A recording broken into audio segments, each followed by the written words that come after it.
Find a bumpy track, add some tough motorbikes and riders, and mix well. The result, a scramble, a sport which today attracts thousands of followers and is producing British scrambling machines which are being exported all over the world.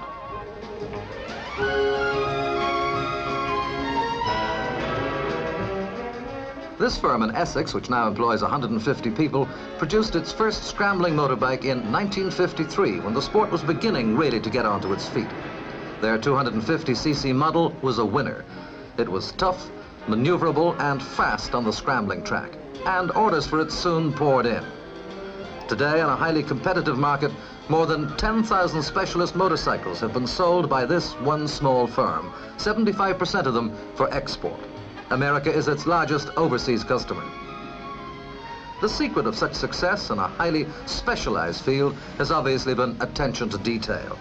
If the smallest part for the machine could not be obtained exactly as required, the company turned to and made it themselves. Today, virtually everything that goes into the machine is made on the spot. With worldwide success for its 250cc model, the company is now working on a new, more powerful scrambling bike. This 360cc model, being put through some rigorous testing on a nearby track, has taken 18 months to develop.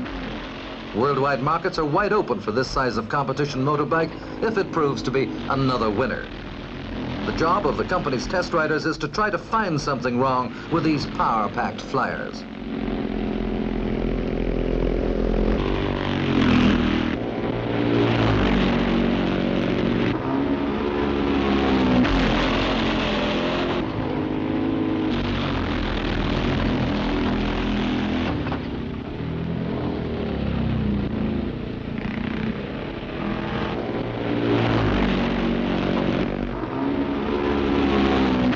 After the new models have been given a thorough thrashing, the company's technical men are on hand for on-the-spot checks.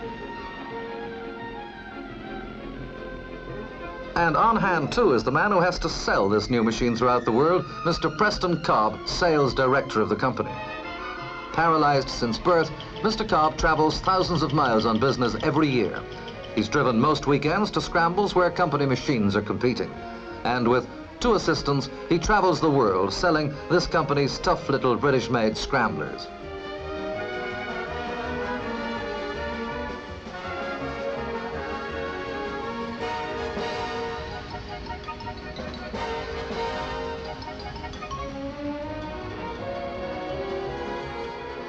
Among the many other high-performance scrambling machines made in Britain are do-it-yourself scramblers, which are supplied in kit form. This latest 360cc model, produced by a Birmingham firm, is being assembled by an up-and-coming young Midland rider, 19-year-old Dave Smith and his pal.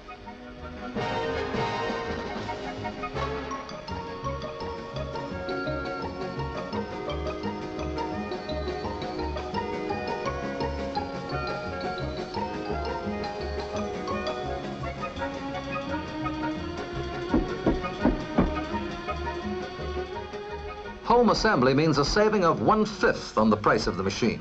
And for anyone with a good working knowledge of motorcycles, the job can be completed in 3 hours.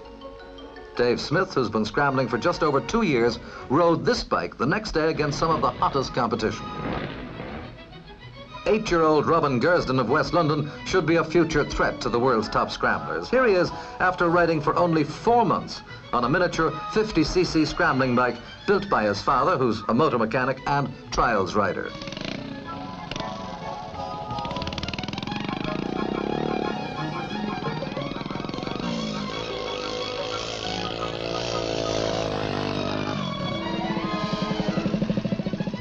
Dad gives him some advice on negotiating mud, and he's away again. This tiny machine has 3 gears and a top speed of 35 miles per hour. Ideal for riding the bumps of an old gravel pit nearby the Gerstens' home.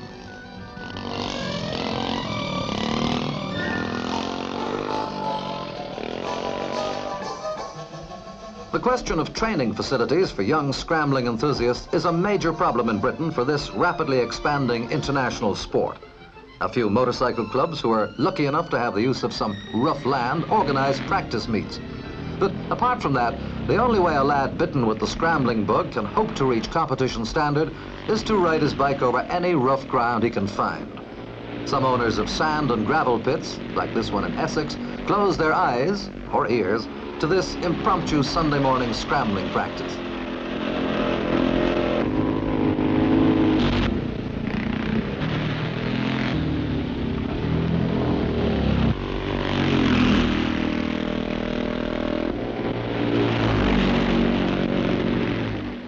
Organized by local motorcycle clubs, scramble meetings are held throughout Britain during the summer with odd winter meetings. At the big meets, like this one at Shrewsbury, as many as 200 riders from every part of the country will be competing. With a national championship event attracting star riders, the crowds flock in to watch the tussles to come.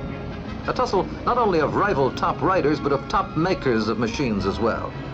For, like motorcycle and car racing, scrambling performances considerably affect the world sales of road machines nowadays.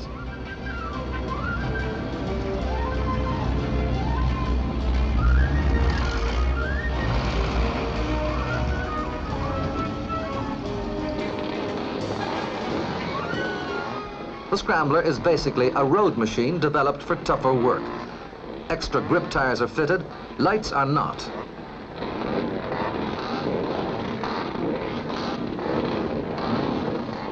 Jeff Smith, 1964 and 65 world champion, is here. Also, Dave Bickers, 1966 British champion. It's going to be a rough ride, so scrambling gear is tough. And under international scrambling rules, only standard commercial fuel may be used. There are 30 of Britain's top riders in the lineup for the mass start. It's a 12-lap race, each lap 1.5 miles of some of the toughest riding in Britain. Men and machines take a pounding as they hit the bumps.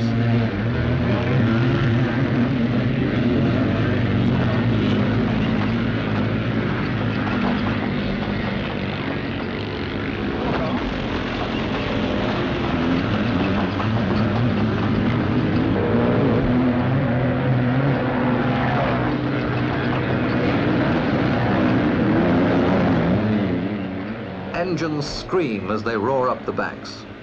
Only course officials and mechanics may help riders in trouble. Having covered one lap with a flat tire, Jeff Smith and his mechanic fit another wheel, and then he's off again.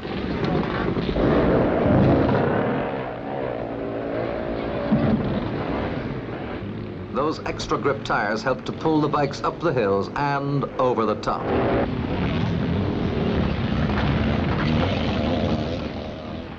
With nearly 10,000 keen scrambling fans watching the race, each lap of the leaders is timed for official records. The riders are thinning out now, for no more than a half of the starters will complete this grueling test.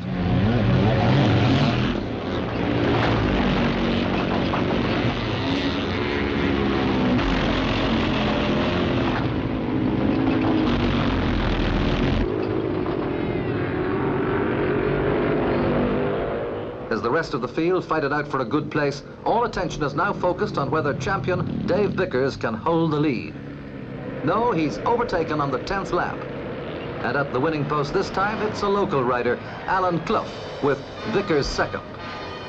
But in the ingredients of a good scramble, there's no bickering.